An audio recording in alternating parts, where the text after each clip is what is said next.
বন্ধুরা, এখন দীঘায় আসছে জগন্নাথ ধাম পুরী।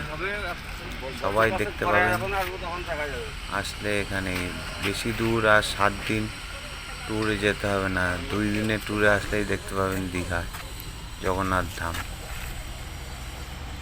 সবাই আসবেন, আমরাও গিয়েছিলাম, দেখলাম। সব শুরু হয়ে গেছে, কাজ অনেকটাই এগিয়ে গেছে।